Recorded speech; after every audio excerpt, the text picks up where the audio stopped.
경제브리핑 불편한 진실이 여러분의 확실한 두통 치료제가 되어드리겠습니다. 경제 뉴스가 연예 뉴스처럼 쉽게 들리는 그날까지 경제브리핑 불편한 진실.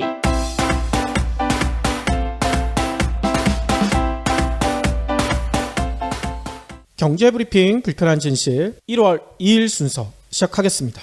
2017년 정유년 새해가 밝았습니다. 여러분들 희망찬 새해 맞이하고 계시나요?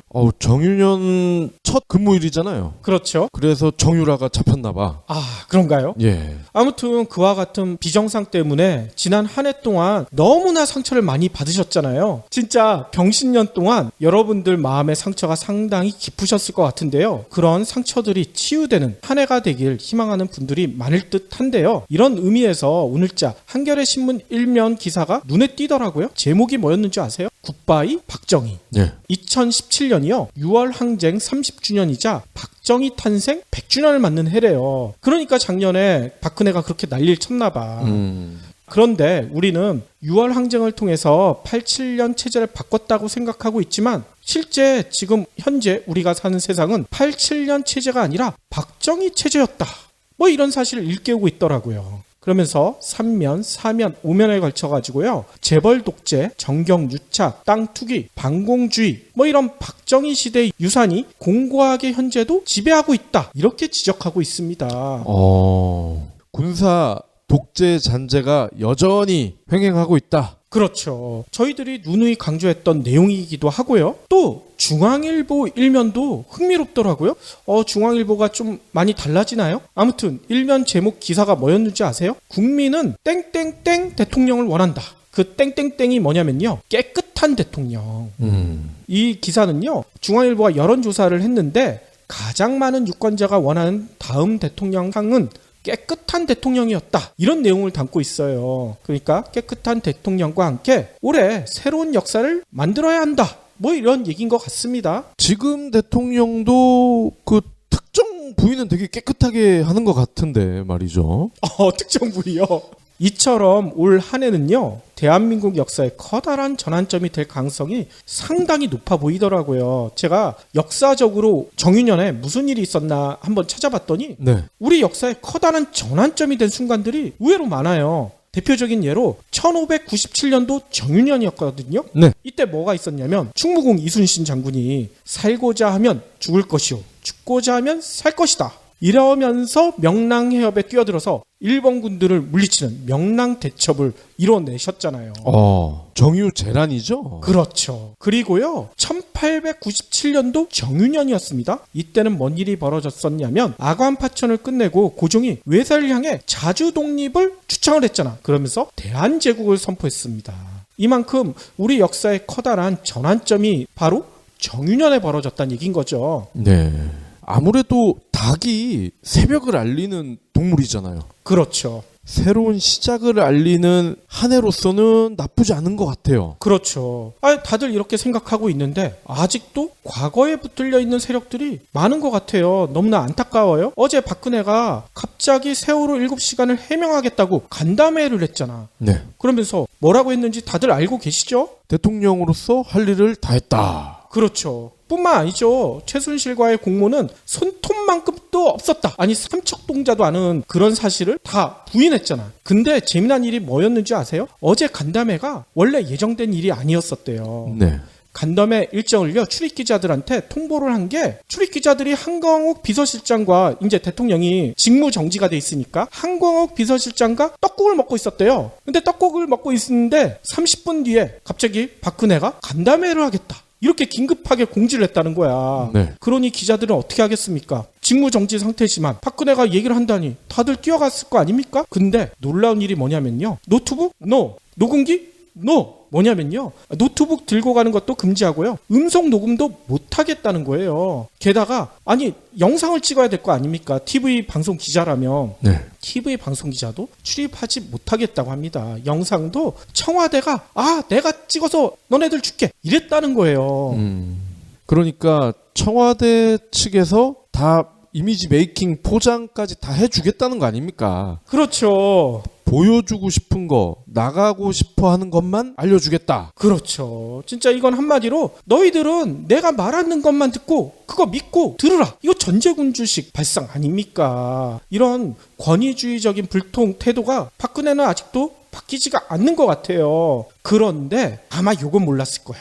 오늘 아침에 재미난 일이 벌어졌죠. 정유라가 덴마크에서 잡혔대요. 아니, 여기는 독일도 아닌데 왜 갔대요? 덴마크에 왜 갔을까? 이런 의혹이 또 제기되고 있죠. 이완영이가 덴마크에 가 있습니다. 마침. 말을 맞추기 위한 수작 아니에요? 그러니까 왜 덴마크에 갔는가 몰랐는데 여기서 그 이유가 밝혀지는 것 같아요. 아무튼 정유년 연초부터 정유라가 잡히는 붉은 닭의 울음소리가 들렸잖아요. 저는 그래도 올 한 해 희망이 보이지 않나 이런 생각이 들어요. 조기 대선을 말씀하시는 거죠? 지난 연말부터 타오르기 시작했던 촛불의 기운을 받아서 진짜 한겨레 일면 제목처럼 굿바이 박정희 하고 중앙일보 일면 제목처럼 깨끗한 대통령을 뽑아서 대한민국의 우렁찬 울림이 세계의 망방에 떨치지 않을까 이런 기대를 해봅니다. 정유라가 잘 불면 충분히 가능할 것 같습니다. 그렇죠.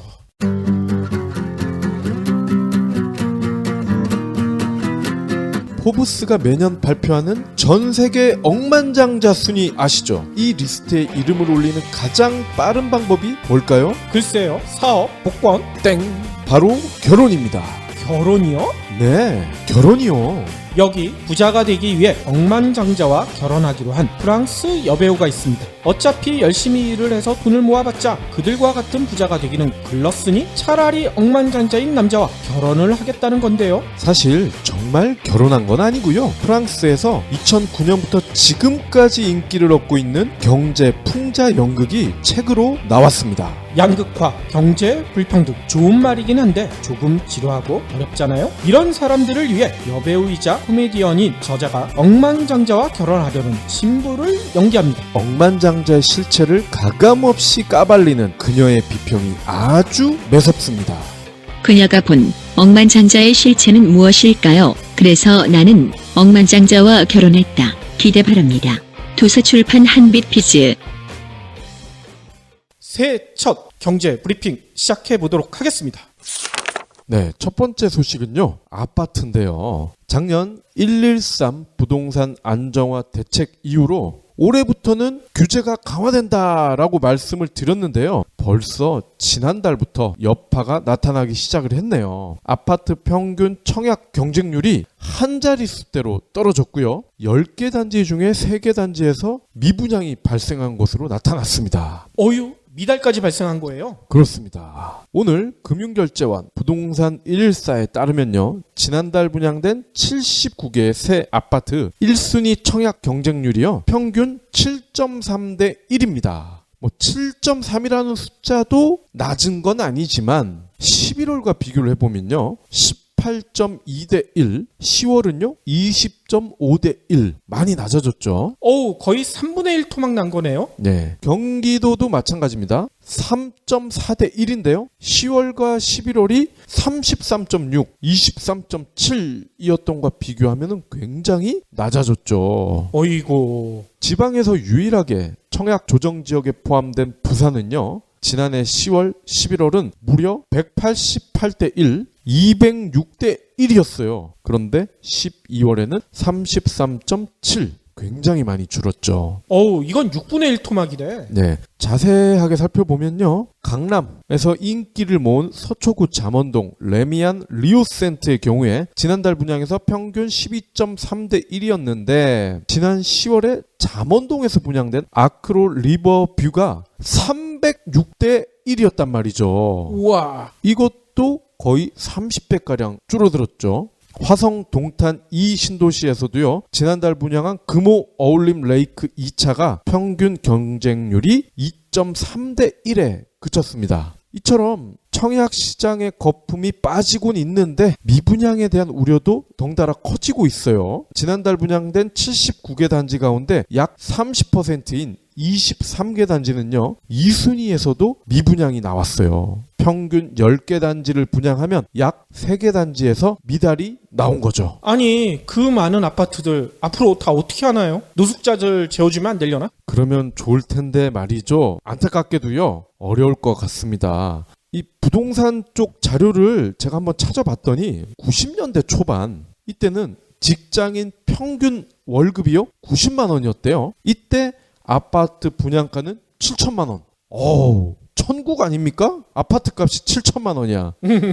그런데 작년 말을 보니까요, 200만 원이에요, 월급 평균이. 근데 아파트 평균 분양가가 5억 5천만 원. 그러니까 월급은 2배가 조금 넘게 올랐는데 아파트 값은 7배가 올라버렸어요. 내 집 마련이 될까요? 거의 불가능하다고 봐야 되겠죠. 아, 가능한 사람도 있네요. 말 사주는 부모 가진 분들은. 근데 부럽다는 생각이 하나도 안 드는 게, 말 타고 결국 잡히고 말 사준 엄마는 감옥에 가 있잖아. 그러니까 말 타고 도망 다녔나? 우리나라는 해외 폰의 무덤이다. 스마트폰 업계에선 이런 식으로 얘기를 해왔잖아요. 그렇죠. 근데 올해 판도는 좀 달라질 것 같다. 이런 얘기가 나오고 있습니다. 뭔 얘기냐면 우리나라 이동통신사들이요, 중국, 미국에서 만든 중저가 전용폰을 잇따라 내놓고 있대요. 그러니까 해외 중저가 폰을 시장의 무기로 꺼내들었다는 얘기인 거죠. 그동안 중국제 같은 경우는 알뜰폰에서는 종종 나왔었는데, 이제 SKT나 KT 같은 메이저 통신사에서도 이들 제품을 선보이는군요. 그렇죠. 아마도 삼성 갤럭시 7 폭발 사건 이후로 삼성에 대한 의존도를 좀 낮추기 위한 전략이 아닌가, 이런 생각도 듭니다. 네. 그러면 어떤 해외 중저가 폰이 선보이느냐? 첫 주자는요, SK텔레콤이 단독으로 출시하는 알카텔 모바일 코리아의 솔 프라임입니다. 이 알카텔 모바일은요, 중국 TCL에 인수된 프랑스 알카텔의 국내 지사라고 해요. 근데 중국은 오는 6일 정식 출시 앞서 2일 사전 판매에 돌입하게 되는데요. 지난해 1월에 출시한 12만 대 팔린 솔의 후속작이라고 하네요. 근데 가격이 진짜 착합니다. 출고가가요 43만 3,400원. 그러니까 5만 원대 밴드 요금제 가입하잖아요. 네. 그러면 공시지원금이 25만 원이 지원이 됩니다. 여기가 끝이 아니죠. 유통점에서 제공하는 추가 지원금 37,500원까지 합치면요, 실제 구입가는 14만 원밖에 안 된다는 거예요. 괜찮네요. 아니, 성능이 너무 나쁜 거기 때문에 이렇게 지원을 많이 하는 게 아닐까? 그렇지 않대요. 성능은 프리미엄급이라고 합니다. 5.5인치 쿼드 HD 화면을 자랑하고 있고요. 4기가 메모리를 탑재했습니다. 거기다가 후면 1600만, 전면 800만 화소 카메라도 들어있고요. 1.8GHz의 AP 칩셋도 탑재되어 있다고 해요. 이 정도면 갤럭시 6, 7 중간 정도는 될 것 같아요. 그렇죠. 아니, SKT가 이렇게 신무기를 공개했는데 KT는 뭐 하고 있느냐? KT도 당연히 맞대응에 나섰죠. KT는요, 초소형 폰으로 맞대응에 나선다고 해요. 초소형, 얼마나 작길래 초소형이라고 하나 봤더니만 신용카드 한 장 크기라고 합니다. 제품 이름은요, 마이크로 XS24. 어이구야, 신용카드 크기면은 저는 이거 땡기는데요? 그렇죠. 와이셔츠 주머니에 넣고 다닐 수도 있고요. 네. 이 마이크로 XS24는요, 미국 벤처기업인 포시 모바일이 만든 폰이래요. 근데 재미나게도 LTE가 아닙니다. 3G 전용폰이라고 해요. 그러면 가격이 더 착하겠군요. 그렇죠. 출고가가요 13만 2천 원밖에 안 된대요. 그러니까 공시지원금을 받으면 바로 공짜 폰이 되는 거죠. 이 폰은 직장용으로 쓰면 좋을 것 같아. 그렇죠. 세컨드 폰 뭐 이런 식으로요. 아무튼 SK건 KT건 이렇게 해외 폰들 내놓게 되면 국내 스마트폰 생태계가 다양해질 거 아닙니까? 네. 한마디로 건강해진다는 얘기인 거죠. 소비자들한테는 혜택이 많이 늘어난다는 얘기인 거고요. 저도 지금 30만 원짜리 중저가 폰을 쓰고 있는데요. 아무런 불편이 없습니다. 괜찮습니다. 직장을 다니기가 매우 힘든 세상 아닙니까? 그렇죠. 고용을 유지하는 게 쉽지 않은 세상인데요. 그래서 자영업을 많이 하시는데 작년 통계를 보니까요, 하루에 3,000명이 자영업에 나섰고 하루 2,000명이 망했다고 합니다. 아니 1000명만 살아남은 거예요? 그렇습니다. 오늘 국세청이 작년 국세통계 연보를 발간을 했어요. 여기를 보면요. 부가가치세를 신고한 개인 사업자가 1년 동안 106만 8천 명이었대요. 산술적으로 보면 하루 평균 3천 명이 새롭게 자영업체를 차린 건데 이에 반해서 폐업한 개인 사업자가 74만 명. 그러니까 매일 2천 명씩 문을 닫은 거죠. 어이구. 결국 자영업에 뛰어든 사람 중에 3분의 1만 살아남았다. 이런 결론이 나옵니다. 신규 개인 사업자를 업종별로 봤더니 14개 대분류 중에서 서비스, 부동산 임대, 소매, 음식업 요 4가지 업종에 74%가 몰렸다는 겁니다. 세탁소, 미용실, 고용알선, 여행사, 교육기관 운영 이런 것들을 아우르는 서비스업이 21만 명으로 신규 등록 중에 가장 많았습니다. 비중으로 따지면 20%고요. 건물 토지를 빌려주거나 정수기 같은 렌탈, 부동산 임대업이 19.2%로 그 다음이었습니다. 소매가 17.6, 음식업이 17.1%였는데 폐업 기준으로 봤을 때 가장 많은 업종이 바로 이 식음료 쪽이에요. 아하. 전체 21%, 이어서 소매, 서비스업, 부동산 임대업 순으로 나타났는데요. 이 먹는 거 이게 가장 많이 망했다. 이건 무슨 뜻이겠습니까? 특별한 기술이 필요 없을 가능성이 크고 진입 장벽이 낮다. 그렇다 보니 경쟁이 너무 치열하다는 얘기겠죠. 그렇죠. 그런데요.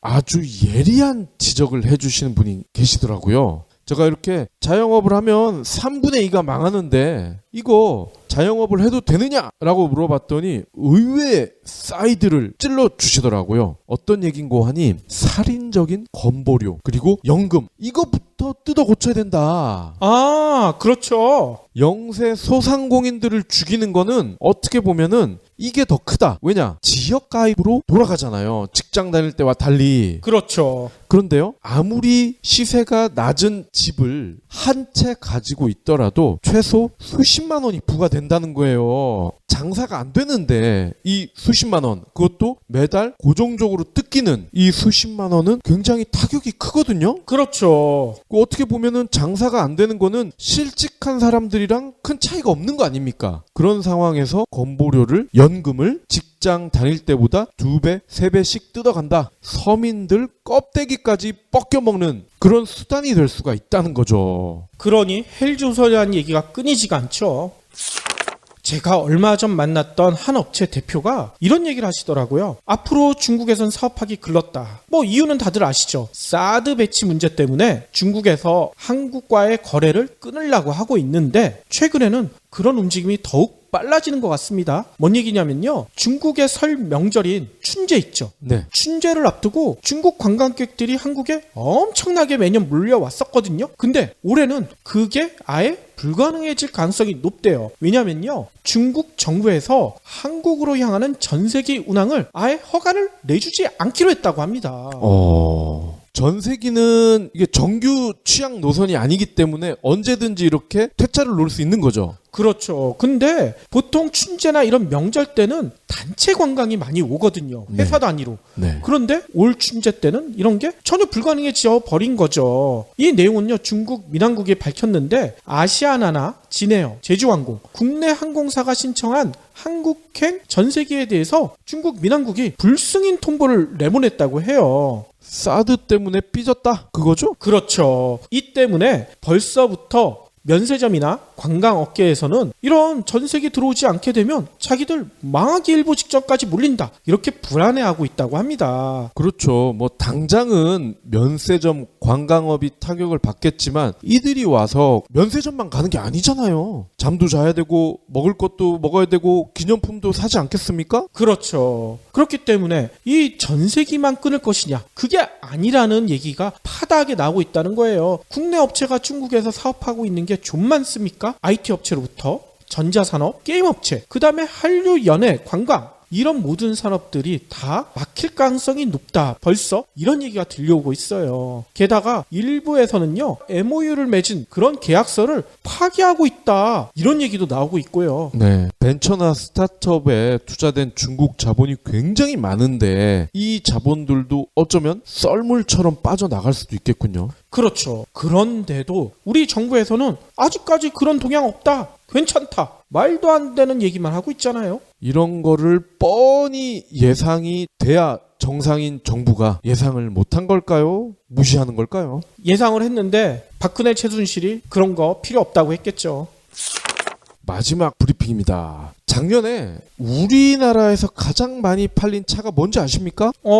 소나타? 소나타나 SM6라고 생각을 하실 것 같은데 둘 다 아닙니다. 어이? 그럼 뭐가 제일 많이 팔렸어요? 바로 1톤 트럭 포터예요. 포터. 아, 포토. 네. 이제 포터2인데 10만 대 가까이 팔렸어요. 단일 차종이 작년에 이렇게 10만 대가 팔린 경우가 없단 말이죠. 근데 잘 팔릴 수밖에 없는 이유가 있습니다. 아까 자영업 얘기를 꺼냈는데요. 3,000명이 개업을 한대잖아요. 하루에. 근데 이분들 중에 적지 않은 경우가 이렇게 포터를 사서 직접 끌고 다니시면서 장사를 하시거나 아니면 배추 이런 농수산물을 운반을 하는 일을 하신단 말이죠. 그렇죠. 그렇기 때문에 서민의 발이라는 닉네임이 붙어 있어요. 포터는 15년 만에 차값이 2배가 넘게 올랐어요. 어이? 그래요? 근데 제가 드리려고 하는 얘기는 바로 이겁니다. 이렇게 잘 팔리는 포터가, 가격도 비싸게 받는 포터가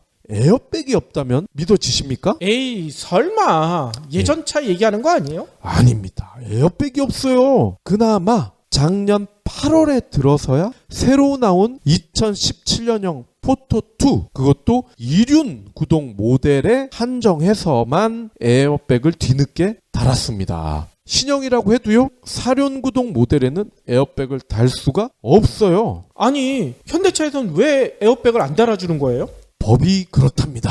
우리나라 자동차 관련 법규에는요, 트럭에는 에어백을 달지 않아도 된다. 이런 식으로 돼 있다는 거야. 아니, 근데 문제는 화물차는요, 승용차보다 어떻게 보면 전면 충돌을 했을 때 훨씬 위험합니다. 그렇죠. 왜냐면요, 트럭은 승용차와 달리 운전자와 차의 맨 앞부분이 굉장히 가깝죠. 그런데 승용차만 하더라도 거리가 있습니다. 이 얘기는 사고가 났을 때 승용차는 승객의 충격을 어느 정도 완화를 해준다는 거고, 트럭은 그 충격을 승객이 바로 흡수를 해야 된다는 거예요. 승객이 충격을 흡수한다는 얘기는 뭡니까? 뼈가 작살난다는 거죠. 아니, 근데 왜 이런 규정조차 없을까요? 미국에서는요, 그렇기 때문에 트럭이 승용차보다 오히려 위험하기 때문에 모든 차종에 에어백 설치를 의무화하고 있습니다. 하지만 국내 자동차 법규는요, 아직도 에어백 장착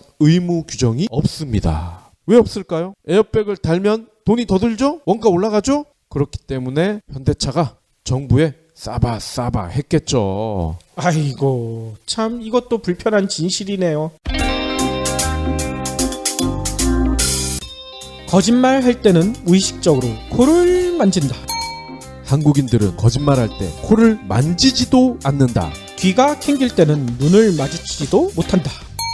한국인들은 거짓말할 때 오히려 상대를 똑바로 쳐다본다. 우리가 알고 있던 거짓말에 대한 상식은 모두 틀렸다. 한국인에게는 한국인만의 거짓말 신호들이 따로 있다. 5년의 조사 기간 1083개의 거짓말 사례에서 뽑아낸 한국인만의 거짓말 특징 25가지. 쉽게 속이고 쉽게 속는 우리, 쉽게 분노하고 쉽게 용서하는 나라. OECD 사기 범죄율 1위 국가, 거짓말에 관대하고 무감각해진 한국에서 나를 지키는 강력한 행동 심리학. 이제 그들의 거짓말이 보인다. 지금까지 몰랐던 한국인의 거짓말 신호 25가지. 한국인의 거짓말. 도서출판 추수밭. 그러면 올해 첫 번째 섹션 시작할 텐데요. 정유년 희망찬 새해가 쏟아오르면서 세계 각국 정상들이 신년사를 일제히 발표하고 있어요. 그런데 이 신년사를 보면요, 올 한 해도 순탄치만은 않을 것이다. 이런 우려가 늘고 있습니다. 네. 특히 우리나라를 둘러싸고 있는 주요 정상국들 있죠. 미국, 중국, 러시아, 일본. 여기 정상들이 내놓는 신년사가 하나같이 다들 왜 이런지 모르겠어요. 너무나 강경해. 얼마나 강경한 메시지를 내놨는지 지금부터 살펴보도록 하겠습니다. 우선 가장 눈길을 끄는 것은요. 도널드 트럼프 미국 대통령 당선인. 이 양반이 새해 인사를 했는데 성격처럼 독특하게 트위터를 통해서 했어요. 네. 공식적으로 발표한 것도 아니에요. 그렇기 때문인가 내용도 엄청 파격적이에요. 이게 신년 인사인지 신년 악담인지 모르겠어요. 뭐라고 했기 때문이냐면요. 나의 많은 적, 나와 맞서 싸워 무참하게 깨져 무엇을 어찌해야 할 줄 모르는 이들을 포함해 모두 행복한 새해가 되길 기원한다. 그리고 사랑한다. 이게 덕담이에요? 악담이에요? 아니 그러면 이거는 나의 적이 되라는 거야? 말라는 거야? 아무튼 여러분들 놀라셨을 거예요. 모두에 대한 새해 인사이긴 하지만 분명하게 박 PD가 얘기한 대로 정적들한테는 조롱을 한 거 아니에요. 한마디로. 트럼프의 정적이 누구였겠습니까?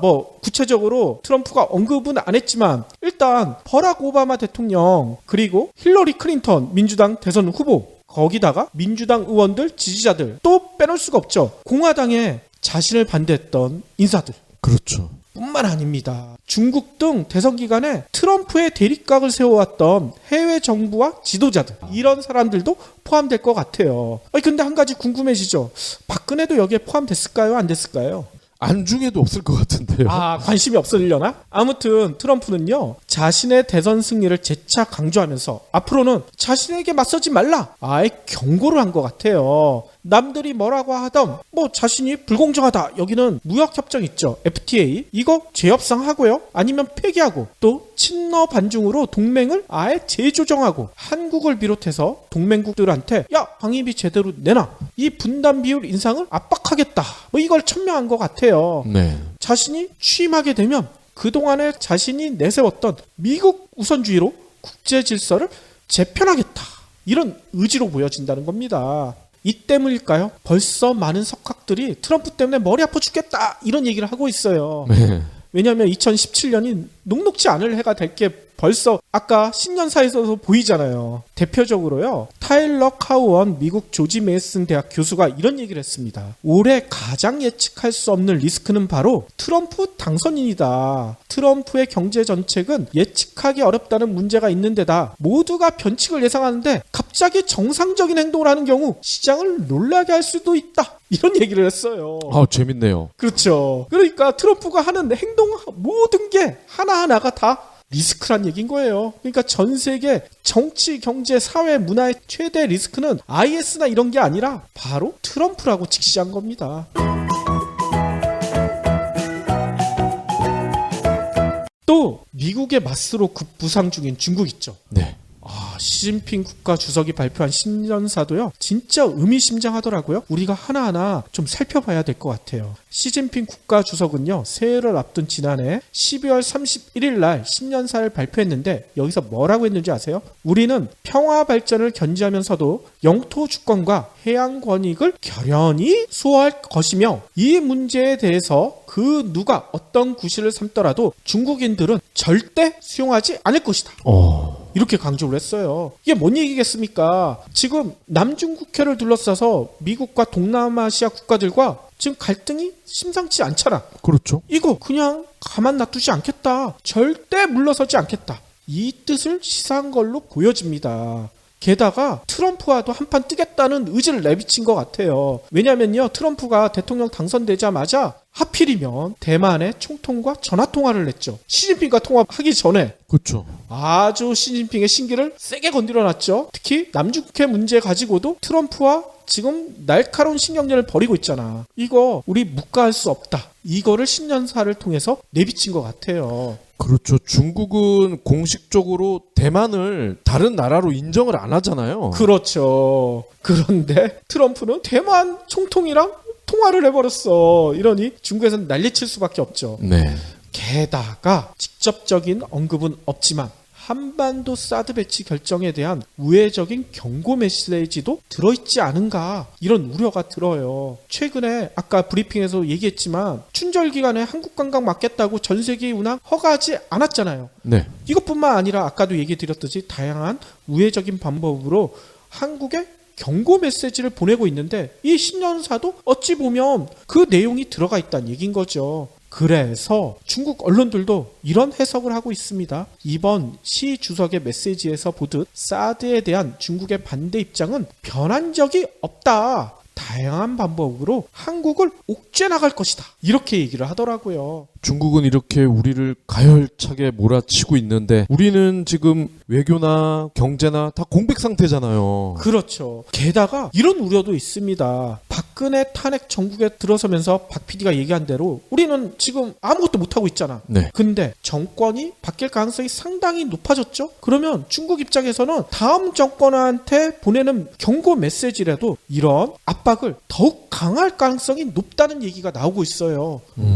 충분히 그럴 수가 있잖아요. 그렇기 때문에 이 냉랭해진 한중 관계 이거 빨리 풀기 위해서라도 탄핵과 다음 대선이 최대한 빨리 앞당겨져야 되지 않을까 이런 생각이 듭니다. 이거 늦추다가는 한중 관계 완전히 아작날 가능성이 너무나 높아 보여요.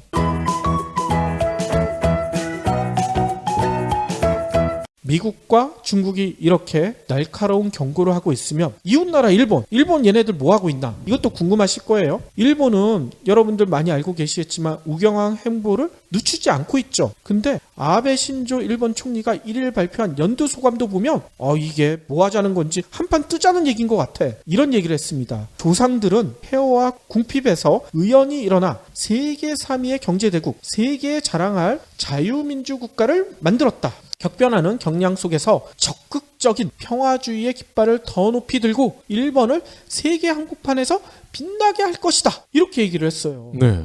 이 얘기가 뭐겠습니까? 평화주의 깃발을 더 높이 들겠대. 이거는 자위대 있죠. 자위대가 족쇄가 풀렸잖아. 집단 자위권 적용을 확대하고 자위대의 UN 평화 유지 활동을 강화하겠다. 뭐 이런 의지를 나타낸 것 같아.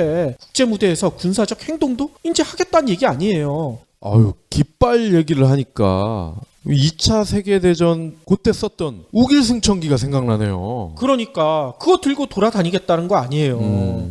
이게 말이 되나요? 뿐만 아닙니다. 아베는요 이런 얘기도 했어요. 올해는 일본국 헌법 시행 70주년이 되는 해다.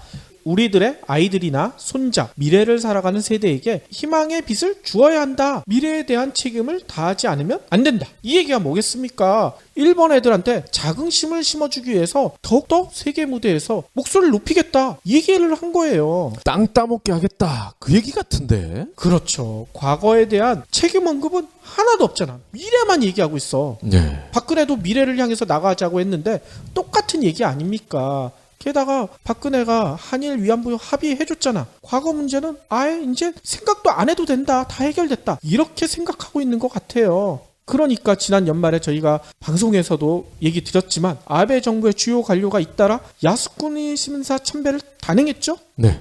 이 다 이유가 있는 거 아니겠습니까? 아무튼 아베 총리는 이어서 이런 얘기도 했대요. 2020년 그리고 그 뒤의 미래를 염두에 두면서 국민 여러분과 함께 새로운 국가를 만들기 위해 본격적으로 시동을 걸겠다. 이렇게 선언을 했어요. 이거는 이런 해석이 가능하다고 합니다. 장기 집권을 하겠다. 아베가 계속 총리 해먹고 싶다. 이 의지를 강하게 내비친 거라고 해석이 붙고 있습니다. 네. 게다가 재미난 말을 하나 더 했어요. 1억 총활약 사회 이거를 실현해가지고요. 일본 경제의 새로운 성장 궤도를 그리겠다. 1억 총활약 사회? 이게 뭐냐면요. 50년 후에도 인구 1억 명을 유지하고요. 일본인 모두가 가정, 직장 지역에서 더욱 활약할 수 있도록 하겠다. 뭐 아베 총리가 내놓은 정책 슬로건이라고 하는데 아무튼 아베가 얘기하는 거 보면 과거에 대한 반성 하나도 없죠. 한국 배려 전혀 없죠. 올 한 해 일본과 우리나라가 잘 지낼 수 있을까 벌써부터 걱정이에요. 지금 일본도 빈집이 늘어나고 경제가 여전히 불황을 이어가고 있어서 밀날이 일어날 수준이라고 하는데 1억을 총활약하게 시키겠다. 그리고 가정, 직장, 지역에서 모두 활약할 수 있도록 하겠다. 이 PD님 말씀대로 자기가 더 해먹겠다. 그 얘기로밖에 안 들리는데요. 그러니까 우리나라도 빨리 차기 정권이 들어서서요, 일본에 대해서 보다 정교하면서도 강력한 입장을 보여줘야 되지 않을까, 이런 생각이 들어요. 아니, 그러면 또 다른 한반도 주변 국가 중에 러시아가 있죠? 네. 러시아의 푸틴 대통령이 뭐라고 했나 봤더니만, 러시아의 푸틴 대통령은 스트롱맨으로 불려왔잖아. 그 면모를 그대로 드러냈다고 합니다. 지난해 12월 31일 푸틴이 대국민 연설을 했는데요. 뭐라고 했냐면, 2016년은 쉽지 않은 해였지만 우리가 당면했던 어려움은 우리를 단결시켰고 전진을 위한 가능성의 거대한 잠재력을 열어놓았다. 이렇게 자평을 했어요. 뭔 얘기겠습니까? 우크라이나나 시리아 사태 이런 데에서 서방과 끊임없이 대립을 해왔죠. 또 서방의 제재와 저유가로 인한 심각한 경제난 이런 것들도 엄청난 시련으로 다가왔었는데, 이거 내가 다 극복해냈다. 이렇게 자평한 거 아니에요. 네. 그래서 푸틴 대통령은 올해도 지난해 기조 계속 이어가겠다. 이렇게 천명한 걸로 보여집니다. 아유, 거기다가 지금 미국 대통령이 또 자기 친구라면서. 그러니까요. 그러니까 트럼프한테도 이런 얘기를 했대요. 양국이 건설적, 실용적인 방식으로 다방면의 협력 메커니즘을 회복하는 단계에 들어섰고, 세계 무대에서 완전히 새로운 단계의 상호작용을 할 수 있기를 바란다. 이런 얘기를 했대요. 양국 관계가 급속히 회복되길 희망하는 거죠. 완전히 새로운 단계에서도 손을 잡자. 이거는 뭐 마약 밀수를 같이 하자 뭐 이런 건가? 설마 그렇지는 않을 것 같은데, 근데 푸틴이 제가 보기에는 정신 연령을 좀 분석해 봐야 될 것 같아. 네. 아니, 아직은 미국 대통령은 트럼프가 아니잖아요. 그렇죠. 오바마잖아요. 근데 뒤끝이 있어. 오바마가 얼마 전에 미국 대선 개입 해킹 의혹을 제기했잖아요. 네. 러시아가 한 것 같다. 이래서 그런가? 아무튼 전 세계 각국 정상들한테 연합장을 보내는데 오바마만 딱 빼놨대. 야, 진짜 장난 아니죠? 정신연령 분석해봐야 된다니까. 쪼잔하구만. 그래서 그런가 CNN 방송이 오늘 이런 얘기를 했더라고요. 크렘린궁이 발표한 푸틴의 신년 인사 대상에 오바마 대통령의 이름은 끝내 없었다. 트럼프 당선인에게만 협력하자는 내용이 새 인사를 전했다. 이렇게 비판을 하더라고요. 근데 저는 더 재미난 점을 발견을 했어요. 뭐냐면요, 크렘린궁이 밝힌 거를 제가 들어가서 봤더니만 푸틴의 연합장 명단에는 누가 또 없는 줄 알아요? 박근혜? 맞습니다. 박근혜가 없어요. 푸틴은 퇴임하는 반기문 유엔 사무총장, 그리고 예전에 미국 대통령이었죠. 조지 W 부시, 그 다음에 조지 부시, 이 전 미국 대통령, 그리고 니콜라스 사르코지 전 프랑스 대통령, 그리고 베를루스코니 전 이탈리아 총리, 이런 사람들한테도 축하 인사를 건넸대요. 근데 탄핵을 앞두고 있는 박근혜는 관심 바뀌었나 봐. 없어. 이 철없는 푸틴도 박근혜는 찬밥이라는 걸 잘 알고 있군요. 아무튼 지금까지 한반도 주변을 둘러싼 미국, 중국, 일본, 러시아 주요국 4강 지도자들의 신년사를 살펴보니까 뭔가 관통하는 키워드 하나가 보이더라고요. 뭐냐면요, 자국 우선주의입니다. 네. 자기 혼자만 잘 살면 되겠다, 이 얘기를 하는 것 같아요. 이들은 이 자국 우선주의에 기반한 강력한 대내외 외교, 안보, 경제 정책을 펴나겠다, 이렇게 의지를 서로가 내비치고 있는 것 같아요. 그러니까 이거 어떻게 하겠습니까? 우리나라 탄핵 국면으로 국가 리더십이 부재가 장기화될 가능성이 높잖아요. 우리나라의 부담은 진짜 어마무시할 수밖에 없는 상황에 처한 것 같아요. 한반도는 예로부터 지정학적으로 이런 리스크가 늘 있었잖아요. 그렇죠. 그러면서 지도자를 잘 만나면 다행히도 그 위기 상황을 잘 헤쳐나갔고, 그렇지 못한 경우에는 백성들이 고생을 많이 해왔는데, 현 시점에서도 그닥 미래가 밝아 보이진 않아요.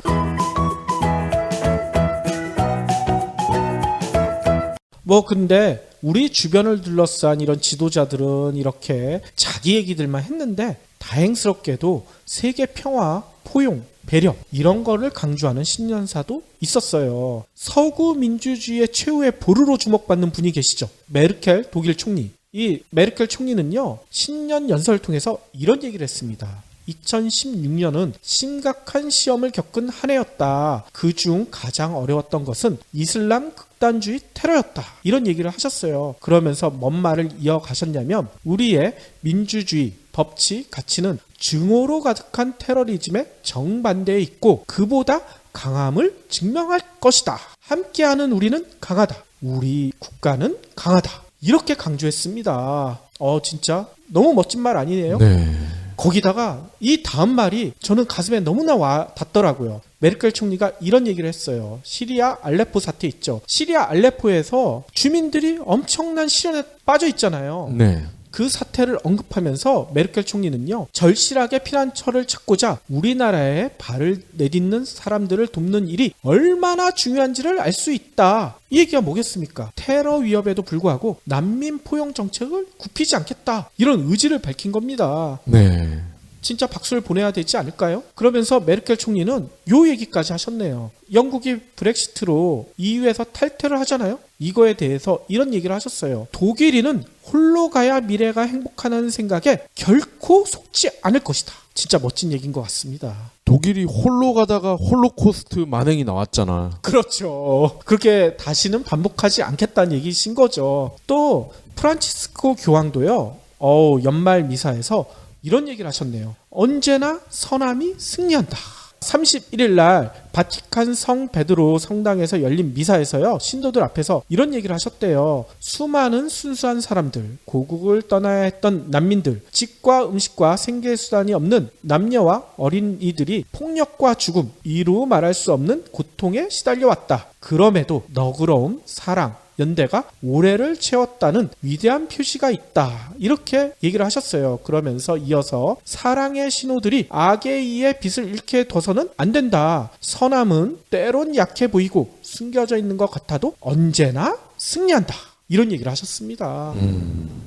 진짜 멋있는 말이죠. 또 프란체스코 교황은요. 세계 각국 지도자들한테도 호소를 하셨다고 해요. 뭘 호소를 하셨는 줄 아세요? 청년들에게 허락되어야 할 존엄한 일자리가 박탈당하고 있다. 이들을 위한 문을 열어야 한다. 청년 일자리 만들라는 얘기 아니겠어요? 야, 교황이 어지간해서는 이렇게 구체적인 얘기를 안 하잖아요. 그러니까 말입니다. 청년 실업이 얼마나 전 지구적 문제이면 교황까지 이렇게 언급을 하셨을까요? 그러니까 교황은 알고 계신 거죠. 이 신자본주의가 청년 세대와 나이 든 세대를 갈라치게 하기 위해서 청년 일자리를 제대로 늘리지 않는 거 교황은 알고 계신 겁니다.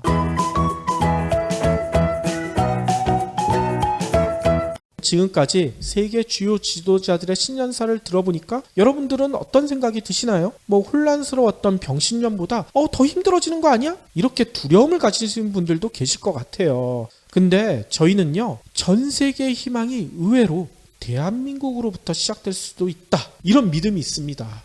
우리로부터 시작이 된다고요? 그렇죠. 박근혜 퇴진을 요구하며 모였던 촛불 집회 참가자가 지난해 말 누적 인원 1,000만 명을 돌파했잖아요. 그렇죠. 전 세계적인 기록이거든요. 이거 전 세계 어느 나라도 우리나라보다 인구가 몇 배가 많은 나라도 감히 상상도 하지 못한 어려운 일을 대한민국에 해냈잖아요.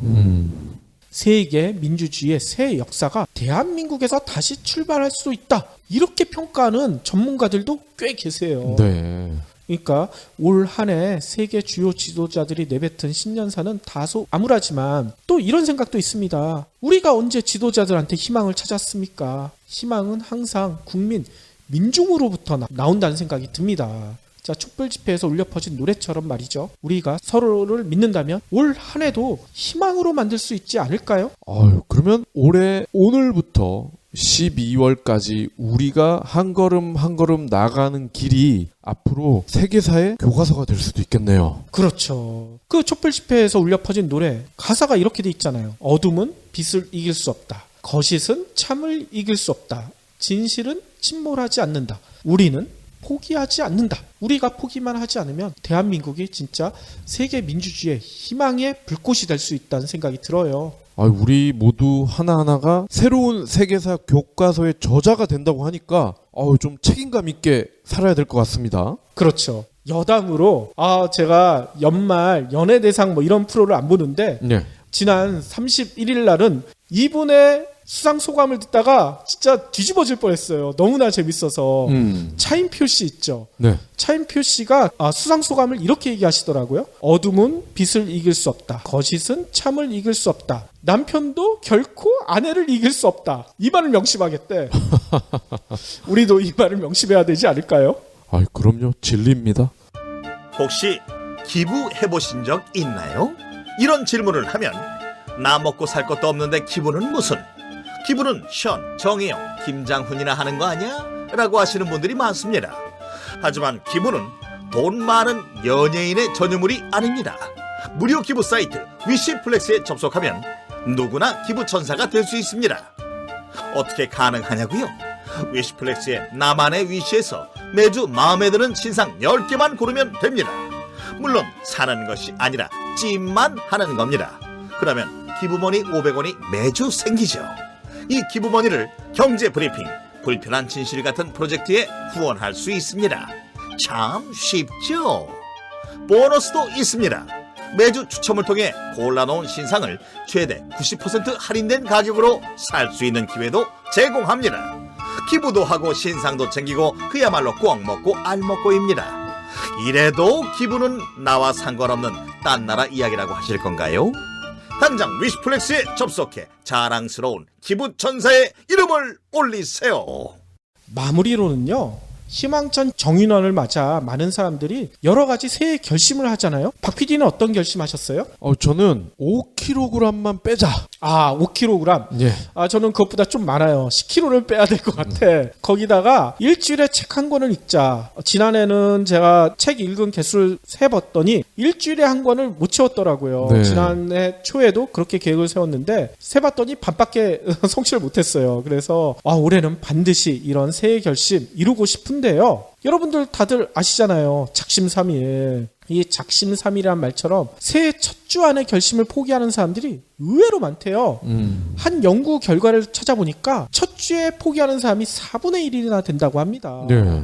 상당히 많죠? 그러면 올해도 이렇게 새해 결심을 이대로 포기해야 될까요? 그래서 제가 신문 기사 이렇게 찾아보다 보니까 재미난 얘기가 있네요. 캐나다 토론토 대학의 심리학자인 피터 허먼 교수가 연구 결과를 발표를 했는데 여기 보니까 이런 얘기가 있어요. 자기 행동 변화에 실패하는 사람들의 요인들을 연구한 결과 헛된 희망 증후군, 이것 때문에 실패한다.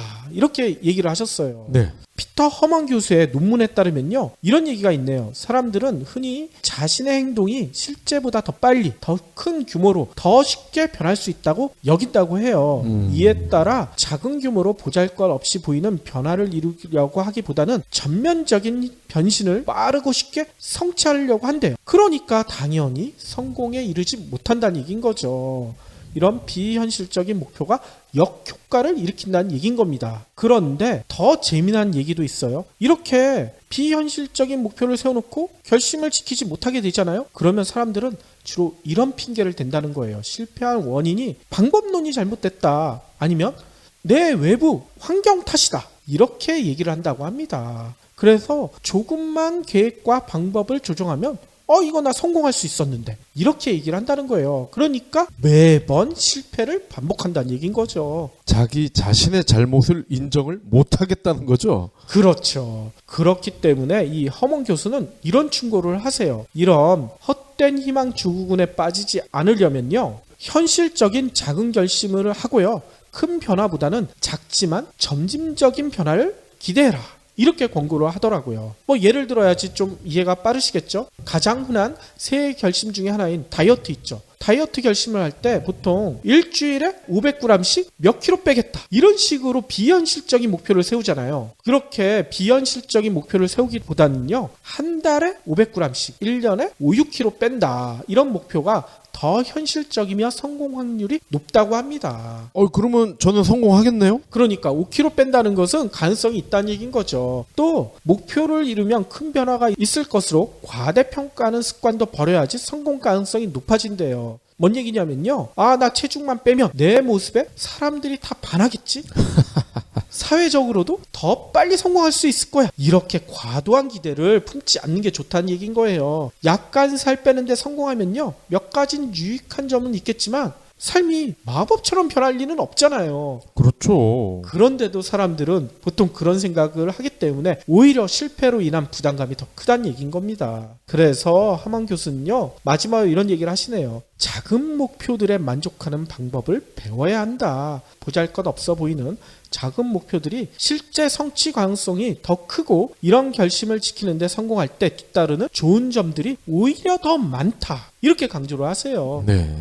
그러니까 우리들도 조금 더 작은 목표로 조금 더 많이 성취하면 좋지 않을까 이런 생각이 드네요. 제가 듣기로는 물론 뭐 중간에 전달되는 과정에 와전이 됐을 수도 있는데 세계 윗몸 일으키기 챔피언이 있대요. 근데 이분은 10,000개를 한대요. 한 번 하면. 오, 1,000개도 아니고. 근데 이분도 이 작은 목표의 중요성을 알고서 처음 시작할 때는 하나부터 했다는 겁니다. 아, 그 다음 날은 2개, 그 다음 날은 3개. 만일 동안 해오신 거군요. 그런가 봐요. 한 번 할 때 10,000개를 했던 사람도 하물며 처음 할 때는 하나부터 시작했다는 거죠. 그렇죠. 그러니까 저는 경제브리핑 불편한 진실 들으시는 애청자 여러분들한테 이런 얘기도 드리고 싶네요. 여러분들도 하만 교수의 충고처럼 박 PD의 얘기처럼 거창한 목표보다는 작은 목표부터 하나하나 이뤄가 보면 어떨까? 특히 매일 아침 경제브리핑 불편한 진실을 꼭 청취하겠다. 이런 목표부터 말이죠.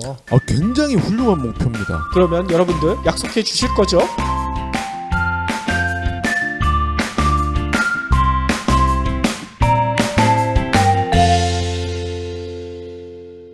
경제브리핑 불편한 진실 완주해 주셔서 감사합니다. 하트 투척, 댓글 남기기, 계좌 후원 등 다양한 방법으로 힘을 보태주세요. 계좌 정보는 경제브리핑 팟빵 공지 코너에 있습니다.